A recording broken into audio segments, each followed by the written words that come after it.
It's Saturday. Do not judge me, but I'm going to show you an OCD thing. I told you, do not judge me.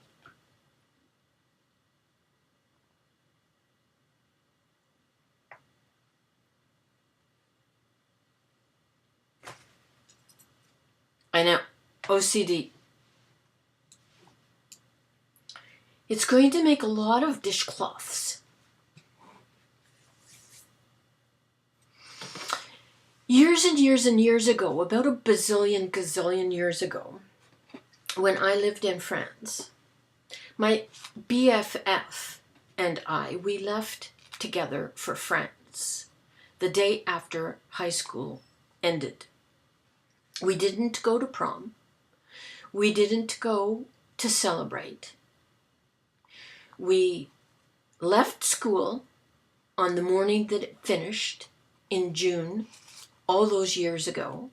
We went home, we packed, and we left for France the very next day.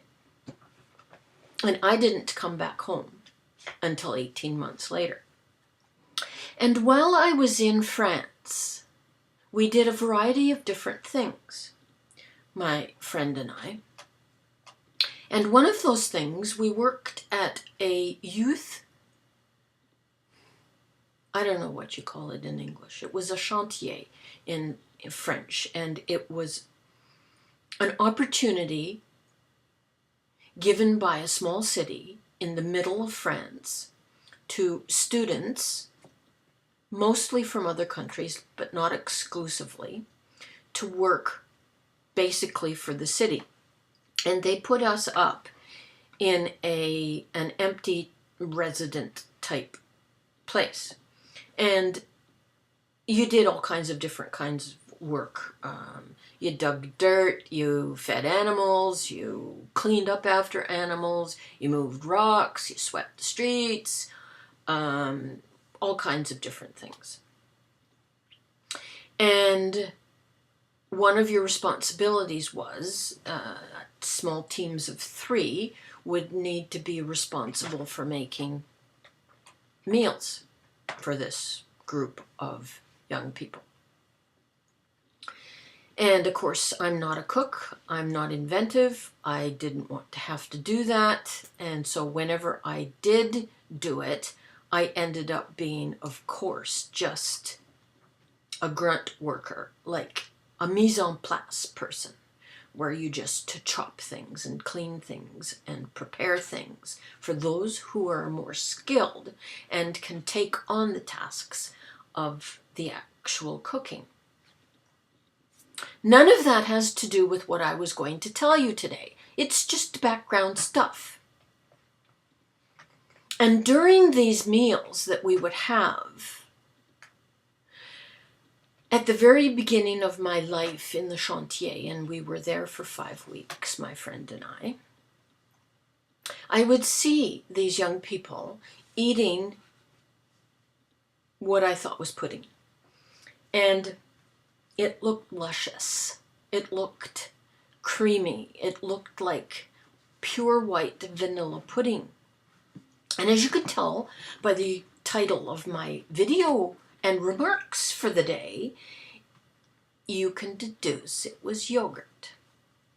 And every time I saw one of these young people eating a yogurt, it was exclusively plain yogurt, no flavors. They would take it, and it came in a tall container, like individual sized container, but it was tall and slender, about that round. And they'd take the lid off and they'd put in 3 or 4 packets of sugar and stir it all up. And the stirring it all up was the thing that just about got me every time.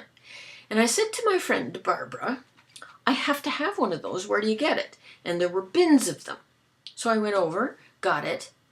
And because I'm not a huge big sugar person, I didn't put any in, thinking that it was going to be vanilla pudding. But oh no. Naked raw yogurt is an acquired taste. I thought it was the most putrid thing that I had ever tasted in my entire life, which brings me to why I'm talking about yogurt, plain yogurt. PJ Matilda, who is Pam, Miss PJ Matilda, was talking about how she just can't do raw yogurt. And at that time, all those years ago, there wasn't yogurt in Canada. I wasn't exposed to it before. It was the first time I had ever seen it. And let me tell you, it just looked luscious. And I didn't know. Every time I saw somebody stirring it up, it suckered me right in because it just looked so good. And I hated it every single lousy, rotten time. But it has become an acquired taste, and I quite like it. And for the benefits of PJ Matilda, Miss PJ Matilda, Pam, and others, what I do with my plain yogurt is I put in a short tablespoon, probably a big teaspoon full of ginger preserves, and maybe a chopped up walnut or two, or an almond or two, and I have it like that. And it's delightful. All those years ago, happily I persevered, rather than turning my nose up at plain yogurt. It's just a little story for the day. That's it, that's all.